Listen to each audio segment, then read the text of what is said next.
Hey everyone, it's Christina from the Glaser Tutoring Company. The air is so crisp out. It's such a beautiful fall day that what better way than doing videos, right? Let's do some math. So now, let's do it, right? We're going to solve some systems of equations, and we're going to do it by the addition method. So here I have a system, right? A system of equations. I know that it's a system because when they're saying that it's a system, you just have to have two or more equations. And they may interact with one another. They may not, right? They may be the same exact line. But in this case, they gave me two. To me right now, it seems like they're unique, right? Systems or equations. So this together is just classified as the system. But we have to solve. Right? What does that mean, right? They gave us equations and they say solve. Well, these are two linear lines. I have for the x's, they're both raised to the first, and for the y's, they're both raised to the first. So no quadratics, no equations here. So we have two linear lines. And if they are unique linear lines, they might cross paths. Wah! X marks the spot. This is the solution. What you're basically doing is you're saying, what is that one direct exact point that these two lines have, a similarity with? So that's all that you're solving for. You're solving for a point. So we're going to try to look for that x, y coordinate. And we got to do this by the addition method. Now there's two methods. There's addition and there's substitution. Sometimes the addition is called elimination. But in this case, we're going to do the addition method. And what we're going to do is we're going to try to get rid of one of our variables right from the get, right? In order to do that, the addition method, you have to make one of your variables a positive value in one of the equations, and let's just say a positive x, and then the other one just has to be a negative x. Because if you add these two equations together, addition, they're going to cancel. Same thing with the y's, right? If you have a positive y, and then you have a negative y, and you add those two equations together, the y's go bye-bye. Now, the tip here is that always go for the variable that you only have to manipulate one out of your two equations. Sometimes you might not, get to do that, but we try at least, right? So let's look here. We got equation 1 and equation 2. For the x variables, I have a 7 and a 4. Can I multiply by the 4 to get a 7? And generally, we don't really go down. So 7s to 4s, can't really do that with division. Or, basically, yeah. Now over here, same thing. 5s and 2s, I can't turn really a 2 into a 5 or a 5 into a 2 by, multiplying by a whole number. But the next thing is, if you're doing it by the addition method, use your variables that already have a plus and a minus set up. For the x's, they're both positive. But for the y's, here's the positive and here's the negative. So I'm going to try to get rid of these y's by making them the same number. So now you say to yourself, and maybe I'll move this a little bit out. Now you say to yourself, what number do these two have in common? Yeah, 10, right? But one's got to be a positive 10. The other one's got to be a negative 10. But since they already have the positives and the negatives, we could just times by that number to get to 10. So I'm going to take my equation 1 and times it by 5. 5 times negative 2 is a negative 10.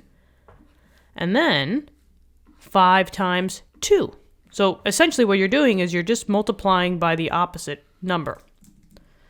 So we're going to have two new equations. And just know that if you times by one of them, you got to times by them all. So I have to multiply all of these numbers because I got to be fair. So let's see. 5 times 7 is a 35x. Here comes 5 times negative 2, so that's a negative 10y.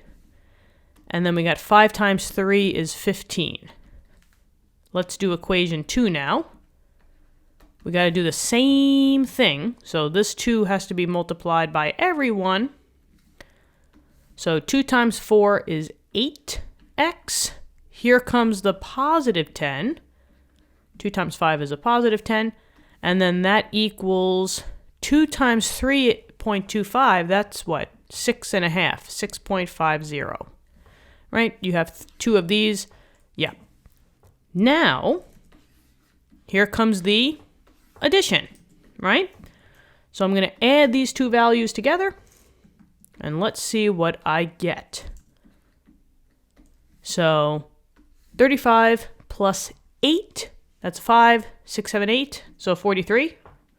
Sometimes I just say random numbers, but in my mind knows what I'm doing. So yeah, 35 plus 8 is 40. You got 3 left over, 43. These, goodbye, they cancel out.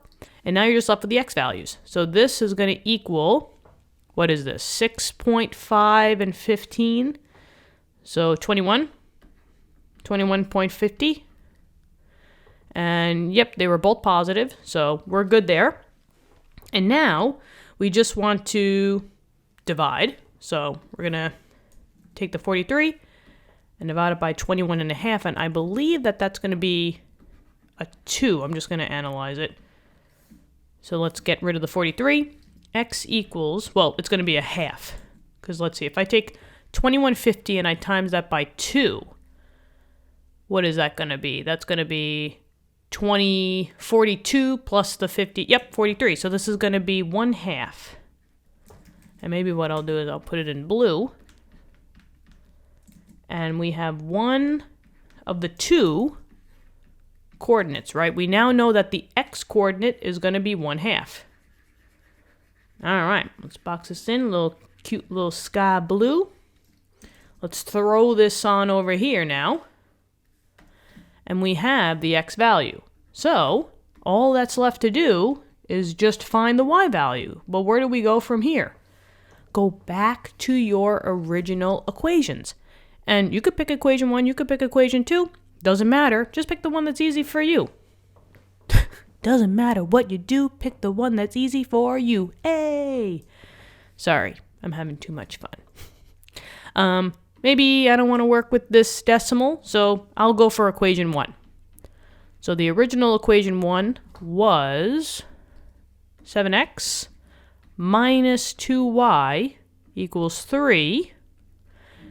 And the x value is 1/2. So let's see what we have. So 7 times that value minus 2y equals 3. The 1/2 is going in here. Ooh, 1/2, yep. And now, yeah, I guess we had to get a decimal or a fraction anyway. So this is going to be 7/2 minus 2y equals 3.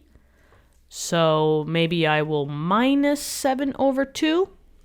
Minus 7/2 on both sides. If you feel more comfortable, you could always change the 7/2 into a decimal and then do 3 minus that. Let's just keep going. Minus or negative 2y.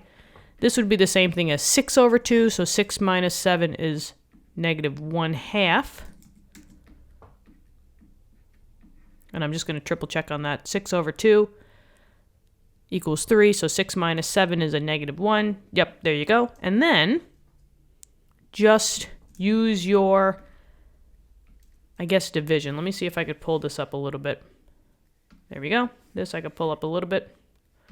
And then we're just going to divide on both sides by negative 2. Negative 2, negative 2. That's going to cancel this out. And now y is going to be a positive value. Negative. This should be, because this is keep, change. So negative 1/2 times 1/2. Negative. So negative 1/4.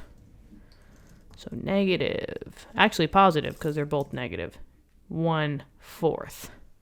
But once again, if you want to use Calci, that's fine with me. And there we go. So we have our 1/4 in here. And now we have our point. So what is the solution? It is going to be 1/2, comma, 1/4.